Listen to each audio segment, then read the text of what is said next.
Selamat pagi bosku, jumpa kembali bersama saya Cecilia dari Pilar Mas Investindo Sekuritas. Touch your heart, touch your profit. Nah, seperti biasa kita akan mulai saja nih market review kita hari ini, Rabu 17 Maret 2021 dengan episode Keep Calm and Prepare. Maka dari itu jangan kemana-mana ya bosku, tetap di channel Pilar Mas Investindo Sekuritas. Touch your heart, touch your profit. Pionir Sekuritas Channel di Indonesia.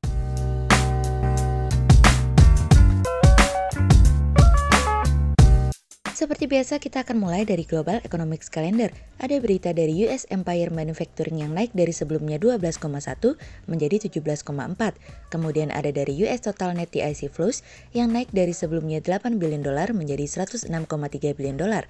Kemudian ada dari US Net Long Term TIC Flows yang turun dari sebelumnya 121 billion dolar menjadi 90,8 billion dolar. Kemudian kita beralih ke Corporate News. Ada berita dari PT Wijaya Karya Gedung atau WG yang mencatatkan pendapatan senilai 2,81 triliun rupiah atau turun 38,47% secara tahunan dibandingkan dengan tahun sebelumnya yaitu 4,56 triliun rupiah dari bisnis.com.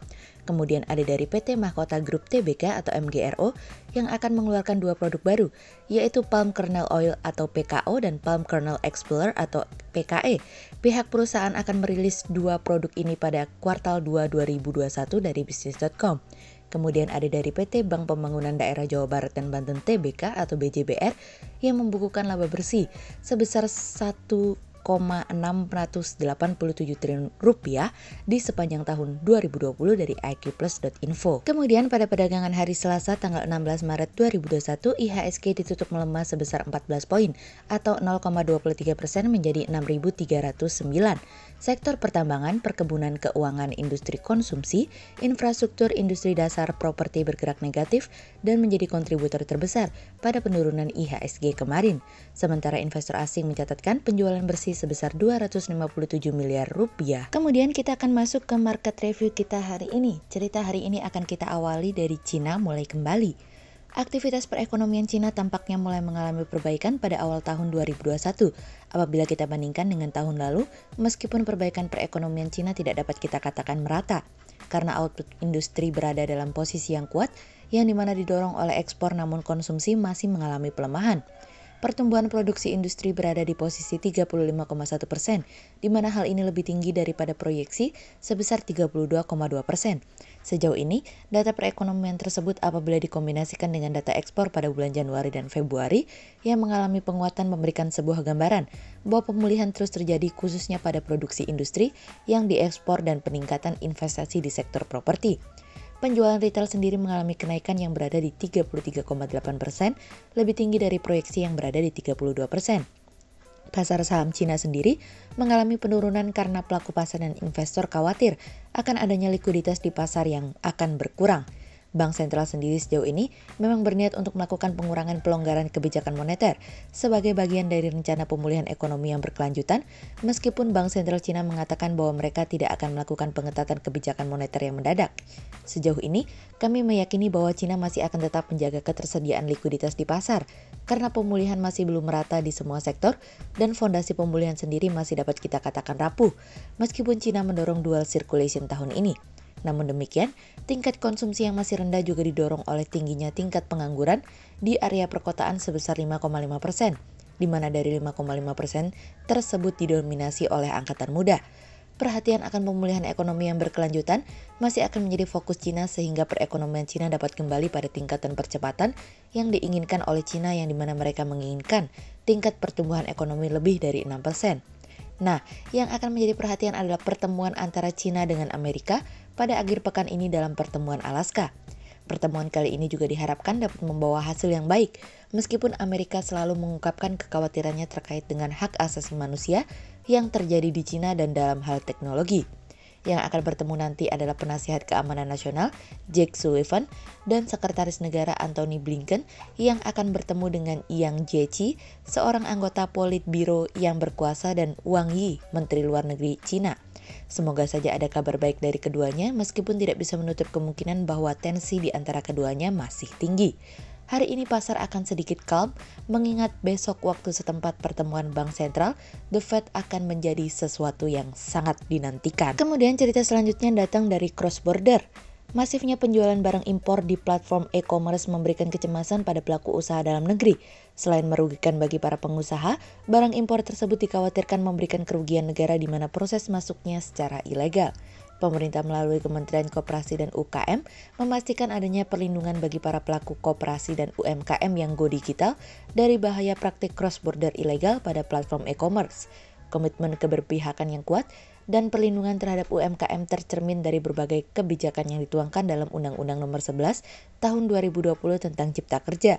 Selain itu, Peraturan Pemerintah Nomor 7 Tahun 2021 tentang kemudahan pelindungan dan pemberdayaan koperasi dan UMKM juga telah resmi diundangkan. Dalam audiensi yang digelar Kemenkop UKM, para pelaku usaha menyampaikan keluhan dan paparan data perihal potensi terjadinya praktik cross-border ilegal pada platform e-commerce yang berdampak buruk tidak hanya untuk pengusaha pemegang hak impor resmi, namun juga pelaku UMKM lokal.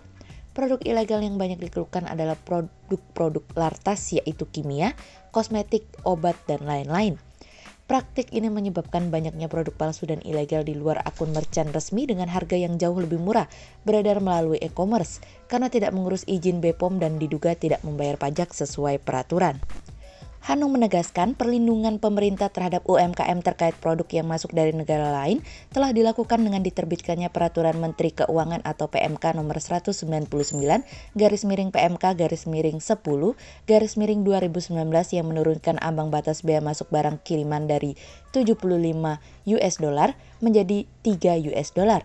Saat ini barang impor di atas $3 dikenakan tarif pajak sebesar 17,5% yang terdiri dari bea masuk 7,5%, PPN 10%, dan PPh 0%. Di sisi lain, PP 80 tahun 2019 tentang perdagangan melalui sistem elektronik juga telah mengatur perkenaan aktivitas perdagangan melalui platform digital seperti e-commerce. Kami melihat praktik cross-border dapat merugikan berbagai pihak apabila tidak memiliki regulasi yang baik, sehingga ketegasan dari pemerintah dan juga kesadaran pelaku usaha yang melakukan aktivitas tersebut diperlukan guna menjaga iklim usaha dalam negeri tetap dalam kondisi yang sehat. Sehingga berdasarkan teknikal analisa, kami melihat saat ini IHSG memiliki peluang bergerak bervariatif dengan potensi melemah dan tradingan pada level 6.265 hingga 6.330. Berikut stok quotes pilar emas hari ini ya bosku. Yang pertama ada dari PTBA, kemudian yang kedua ada dari SCMA, dan yang ketiga ada dari Excel. Berikut dua saham yang kami analisa hari ini ya bosku. Yang pertama ada dari WG atau PT Wijaya Karya Gedung yang mencatatkan pendapatan senilai 2,81 triliun rupiah atau turun 38,47% secara tahunan dibandingkan dengan tahun sebelumnya, yaitu 4,56 triliun rupiah. Pendapatan WG sepanjang tahun 2020 sebesar 2,81 triliun rupiah. Realisasi tersebut turun 38,47% dari periode yang sama tahun sebelumnya sebesar 4,56 triliun rupiah.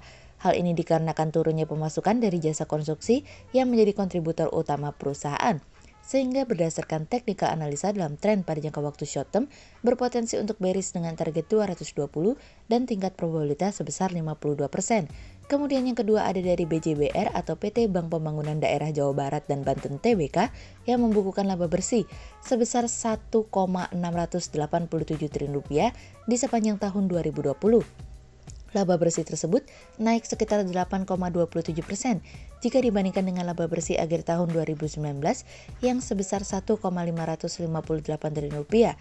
Kenaikan laba bersih ditopang oleh total pendapatan bunga bersih dan bagi hasil syariah bersih BJBR tercatat sebesar 6,49 triliun rupiah atau tumbuh 6,82% dibanding tahun 2019 yang tercatat sebesar 6,082 triliun rupiah. Sehingga berdasarkan teknikal analisa dalam tren pada jangka waktu short term berpotensi untuk bullish dengan target 1680 dan tingkat probabilitas sebesar 59%, sementara dalam jangka waktu long term berpotensi untuk bullish dengan target 2000 dan tingkat probabilitas sebesar 40%. Berikut kami akan menampilkan 40 saham pilihan dari pilar emas.